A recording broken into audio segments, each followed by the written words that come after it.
स्वराज्याचे सरसंस्थापक छत्रपती शिवरायांना मानाचा मुजरा करतो। भारतीय राज्यघटनेचे शिल्पकार भारतरत्न डॉक्टर बाबासाहेब आंबेडकर यांना मानवंदना अर्पित करतो। आज इंदापूर भारतीय जनता पार्टीच्या या महामेळाव्यामध्ये मंचावर उपस्थित असलेले आपल्या सर्वांचे लाडके नेते,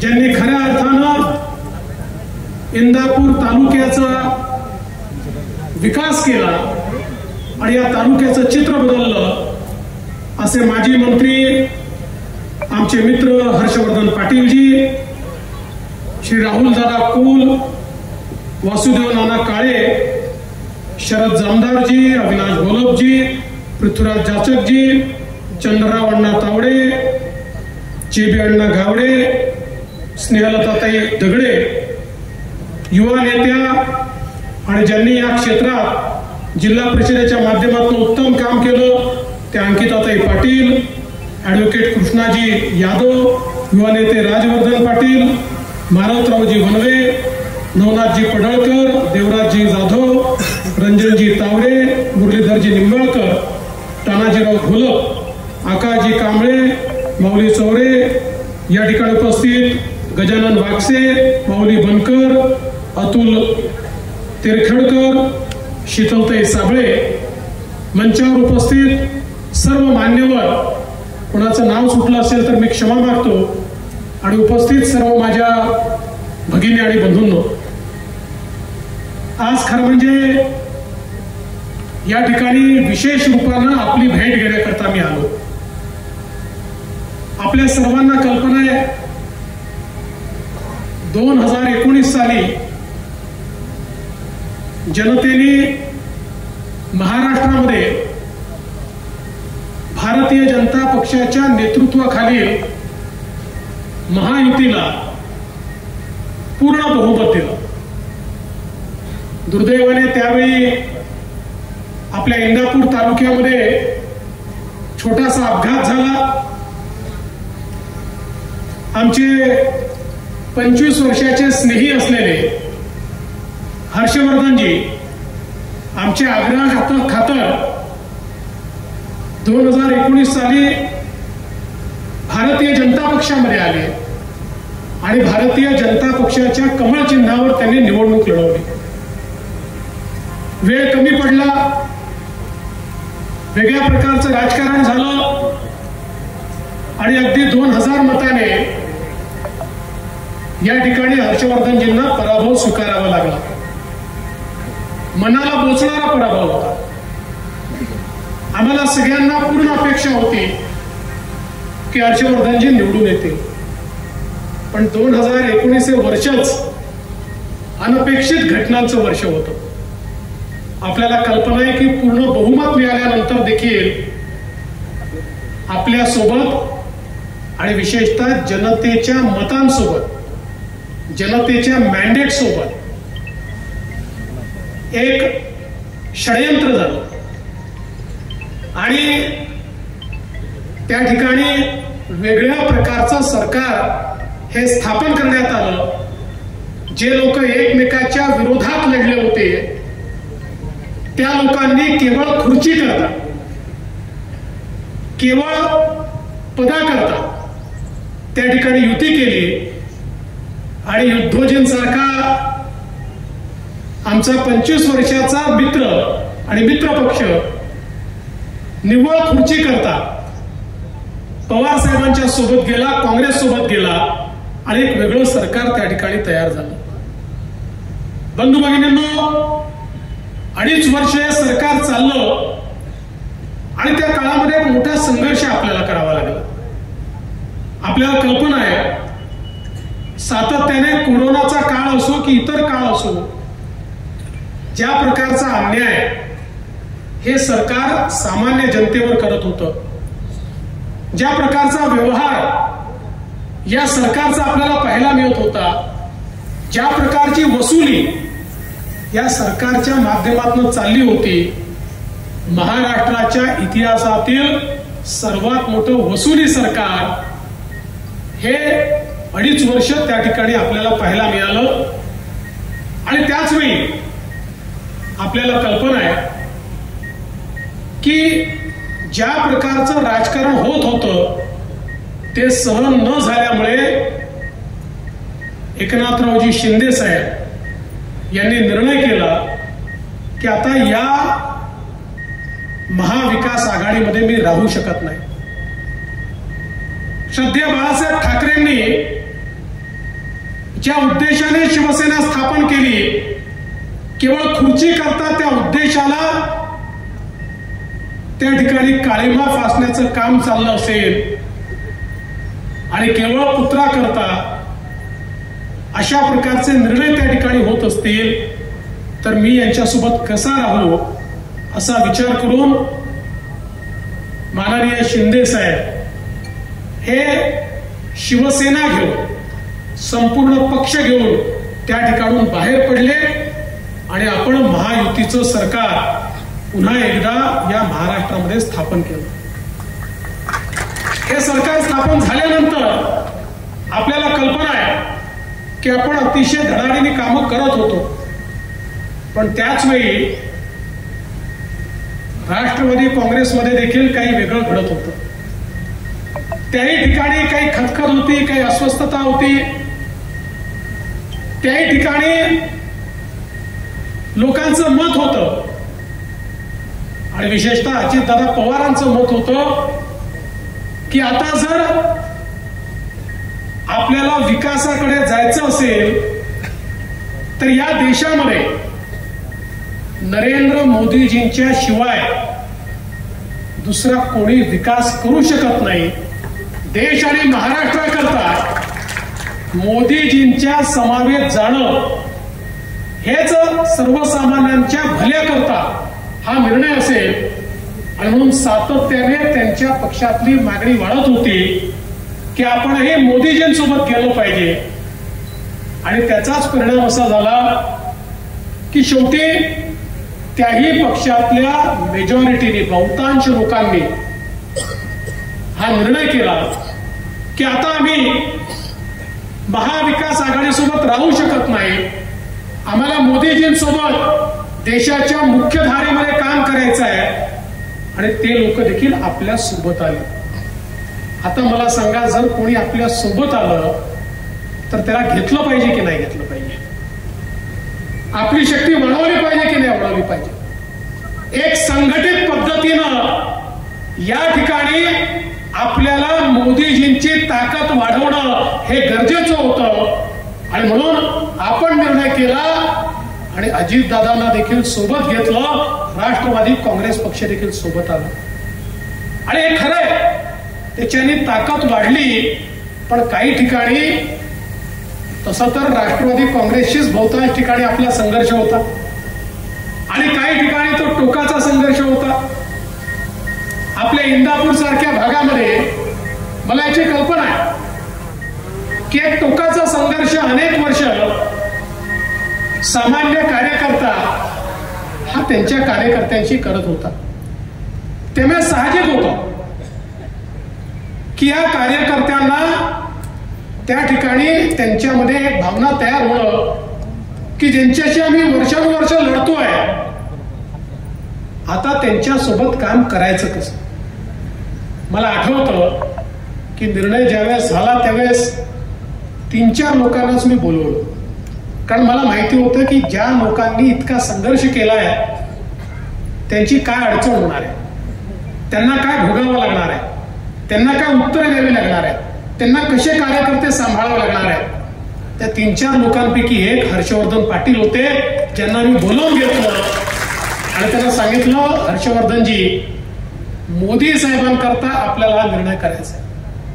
मला कल्पना आहे तुम्हाला त्रास होणार आहे, तुमच्या कार्यकर्त्यांना त्रास होणार आहे, पण शेवटी आपलं ध्येय काय आहे? आपलं ध्येय विकास आहे, आपलं ध्येय विकसित भारत आहे, आपलं ध्येय विकसित महाराष्ट्र आहे. या महाराष्ट्रात आणि देशात राहणाऱ्या दीन, दलित, गोरगरीब, आदिवासी, शेतकरी, शेतमजूर, अल्पसंख्याक, ओबीसी, मराठा, धनगर, सगळ्या समाजातल्या 18 पगड जातीच्या लोकांना पुढे नेण्याकरता देशाचं नेतृत्व जर इतक्या चांगल्या प्रकारे काम करत असेल तर त्यांच्या पाठीशी महाराष्ट्र उभा करावा लागेल. आणि महाराष्ट्र उभा करायचा असेल तर संघटित शक्तीने आपल्याला उभं करावं लागेल. कालपर्यंत जे आपल्या अजेंड्याचा विरोध करत होते ते जर आज आपला अजेंडा मान्य करत असतील, मोदीजींचं नेतृत्व मान्य करत असतील तर आपण त्यांना सोबत घेतलं पाहिजे. हर्षवर्धनजींनी सांगितलं मला त्रास होईल साहेब, माझ्या कार्यकर्त्यांना माझ्यापेक्षा जास्त त्रास होईल. मला त्यांचं वाक्य आठवतं, ते म्हणाले नेत्यांना युती करणं सोपं असतं पण कार्यकर्त्यांना युती करणं फार कठीण असतं, कारण जमिनीवर ते लढले असतात. पण त्यांनी मला सांगितलं हे जरी असलं तरी एकेका कार्यकर्त्याला मी समजावेन. भारतीय जनता पक्षाची ताकद या इंदापूर तालुक्यामध्ये या ठिकाणी हर्षवर्धनजी आल्यानंतर मोठ्या प्रमाणात वाढली. एक मोठा भारतीय जनता पक्ष आपण या ठिकाणी तयार केला, मजबूत केला, जो स्वतःच्या भरोशावर या ठिकाणी क्रांती करू शकतो. अशा प्रकारचा भारतीय जनता पक्ष या इंदापूर तालुक्यामध्ये आपल्या जुन्या कार्यकर्त्यांसमवेत जसे हर्षवर्धनजी आले आणि आपल्यापैकी अनेक लोक आले तसा तो भारतीय जनता पक्ष एक मजबूत पक्ष या ठिकाणी तयार झाला. पण शेवटी एका मोठ्या ध्येयाकरता आपण सगळे काम करत असताना आपण त्यांना सोबत घेतलं.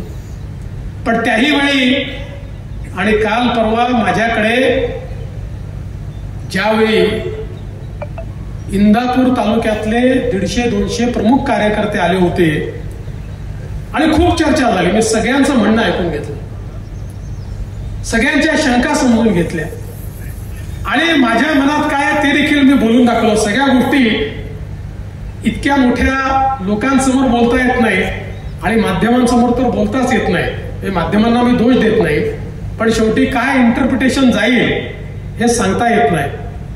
पण मी सगळ्यांचं म्हणणं ऐकून माझ्या मनात काय आहे हे मी सांगितलं. मी तुम्हाला आज विश्वास देण्याकरता आलो. या ठिकाणी हर्षवर्धनजींनी सांगितलं की इंदापूर तालुक्याचं पालकत्व स्वीकारा.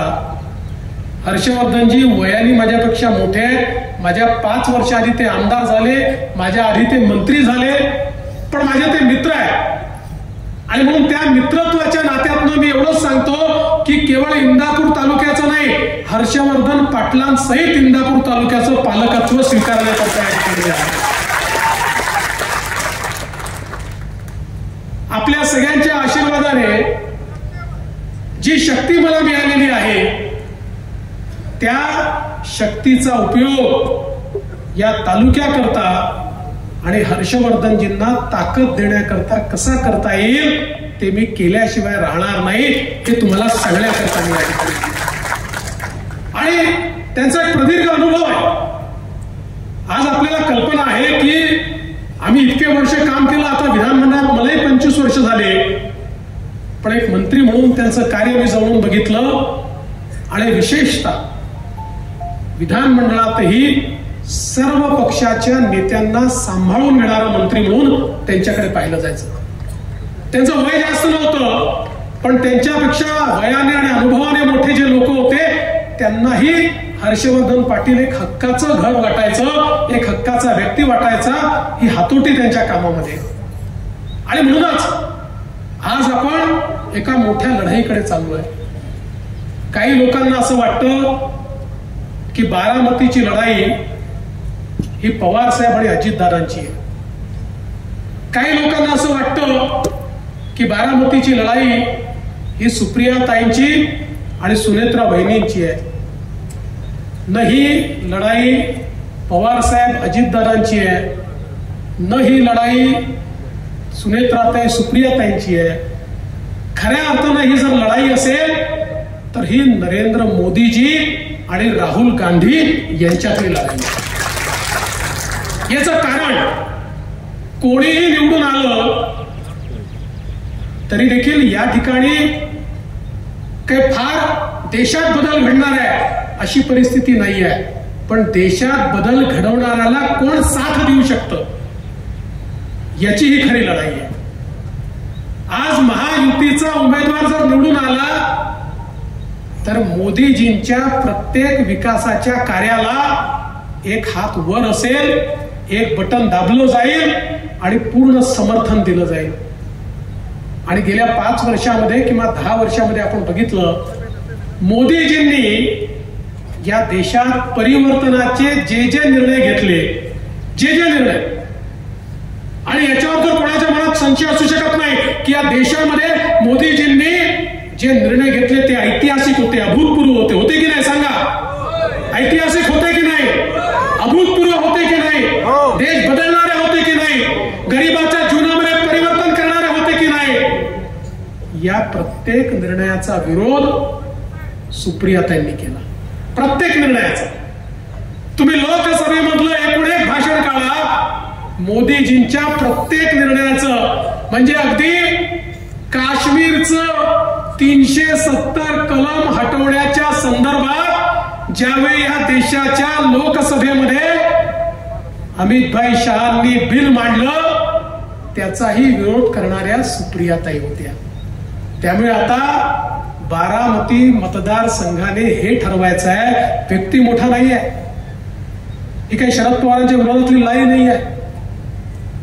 बारामती मतदारसंघातल्या लोकांनी हे ठरवायचं आहे की बारामतीचा खासदार हा मोदीजींच्या विकास यात्रेमध्ये चालेल की राहुल गांधींच्या ज्या समाज विरोधी आणि देशाचा विकासाचा अजेंडा पूर्णपणे डिरेल झाला पाहिजे अशा प्रकारच्या मानसिकतेच्या मागे चालेल, याचा फैसला या निवडणुकीच्या माध्यमातून होणार आहे.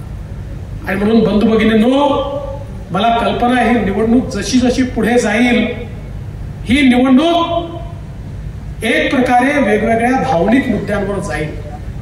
पण लक्षात ठेवा, नरेंद्र मोदीजींनी या देशामध्ये गरीब कल्याणाचा अजेंडा चालवला. आज आपण पाहू शकतो, जगाच्या पाठीवर हा रेकॉर्ड आहे की केवळ 10 वर्षामध्ये 25 कोटी लोक गरिबी रेषेच्या वर आले. जगात हे घडलं नाही. जगातले अर्थशास्त्री तोंडात बोटं घालतात, ते म्हणतात हे कुठलं अर्थशास्त्र आहे की ज्याने 25 कोटी लोक गरिबी रेषेच्या वर आले?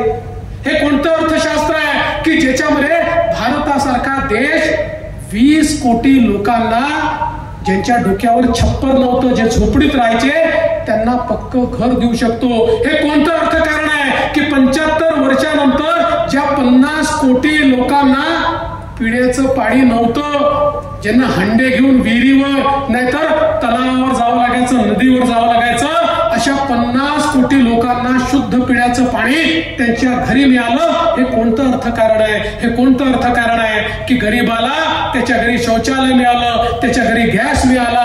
हे कोणतं अर्थकारण आहे की ज्याच्यामध्ये 50 कोटी पेक्षा जास्त लोकांना मुद्राचं लोन मिळालं आणि ते आपल्या पायावर उभे राहिले? आणि त्याहीपेक्षा या देशामध्ये महिलांच्या अधिकारिते करता यापूर्वी कधीच असं घडलं नव्हतं. 31 कोटी महिलांना मुद्राचं लोन मिळालं आणि 31 कोटी महिला, आणि महिला ज्यावेळेस आपल्या पायावर उभ्या राहतात त्यावेळेस तो परिवार आपल्या पायावर उभा राहतो. त्या 31 कोटी परिवारांना आपल्या पायावर उभं करण्याचं काम हे मोदीजींनी या ठिकाणी करून दाखवलं. आज गरीब असेल, शेतकरी असेल, आदिवासी असेल, आज आपण बघा, मोदीजी ज्यावेळी देशाचे प्रधानमंत्री झाले त्यावेळी आपल्याही राज्यातले मोठे मोठे नेते म्हणायचे, अरे मोदींना ऊसातलं काय समजतं, मोदींना साखरातलं काय समजतं, मोदींना कारखानदारीतलं काय समजतं, ऊसाच्या शेतकऱ्याचं काय समजतं. पण आज हर्षवर्धनजी या ठिकाणी आहेत, ते तर सगळ्यात मोठ्या बॉडीचे आता चेअरमन त्या ठिकाणी झालेले आहे. आज त्यांना तुम्ही विचारा की साखर कारखानदारी टिकली आणि शेतकऱ्याला ही FRP मिळाली, याचं एकमेव कारण मोदीजींनी जे वेगवेगळ्या या ठिकाणी नीती घेतली. हजारो कोटी रुपये ऊस उत्पादक शेतकऱ्याला आणि कारखानदारी जिवंत ठेवण्याकरता मोदीजींनी त्या ठिकाणी दिले. आणि प्रत्येक वेळी आवश्यक तशा प्रकारची नीती आणि निर्णय हे मोदीजींनी घेतल्यामुळे आज आमचा ऊसाचा शेतकरी या ठिकाणी खऱ्या अर्थानं ताठ मानेनं जगू शकतोय आणि आमचे कारखाने या ठिकाणी जिवंत आहे.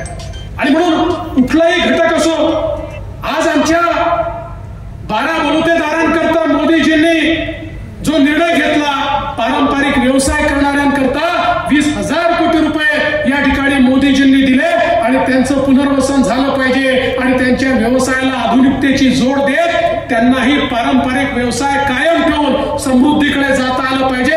हा प्रयत्न मोदीजींनी केला तर आमच्या आदिवासींकरता 14,000 कोटी रुपयाची योजना तयार करून आमच्या आदिवासींच्या जीवनामध्ये परिवर्तन करण्याचं काम हे मोदीजींनी केलं. आज मोदीजींनी स्टँड अप सारख्या योजनेच्या माध्यमातून निर्णय केला. देशामध्ये जेवढ्या बँका आहे आणि जेवढ्या बँकांच्या जेवढ्या ब्रँचेस आहे प्रत्येक ब्रँचला किमान 2 अनुसूचित जातीच्या दलित बांधवांना त्या ठिकाणी कर्ज द्यावंच लागेल आणि उद्योजक बनवावंच लागेल, नाहीतर त्यांच्या ब्रँचचा लायसन्स रद्द होईल. आणि अशा प्रकारे हजारो नव्हे लाखो दलित उद्योजक आज या देशामध्ये मोदीजींनी तयार केले.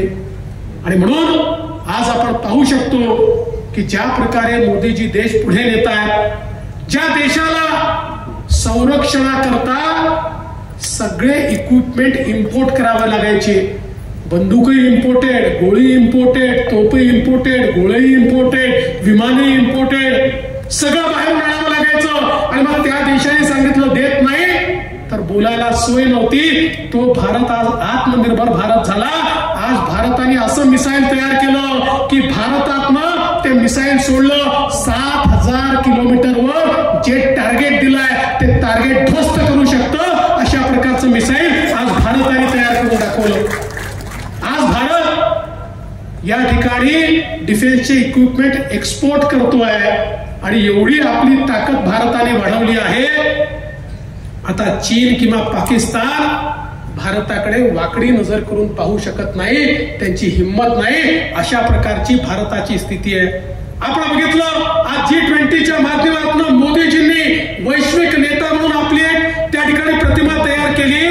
आणि आफ्रिकन देश असतील किंवा विकसनशील देश असतील ते स्पष्टपणे सांगतात आमचे नेते मोदीजी आहेत. आपण तो भारत पाहिला 2014 पूर्वीचा की ज्यावेळी देशाचे पंतप्रधान हे विदेशात जायचे तर त्यांना सन्मान नव्हता, त्यांना मान नव्हता, ते आले कधी समजायचं नाही, गेले कधी समजायचं नाही. आणि आज या देशाच्या पंतप्रधानाकरता पायघड्या टाकून लोक बसलेले आहेत. सगळे देश बोलत आहेत. नव्हे तर जगातल्या 18 देशांनी त्यांच्या देशातला सर्वोच्च सन्मान हा मोदीजींना दिला आणि याच्यामध्ये 6 मुस्लिम राष्ट्र देखील त्या ठिकाणी आहेत. त्यामुळे आज आपण पाहू शकतो की ज्या प्रकारे मोदीजींनी हा सन्मान मिळवला, हा मोदीजींचा सन्मान नाही आहे, हा भारताचा सन्मान आहे, हा तुमचा आमचा सन्मान आहे, हा आपल्या सगळ्यांचा सन्मान आहे.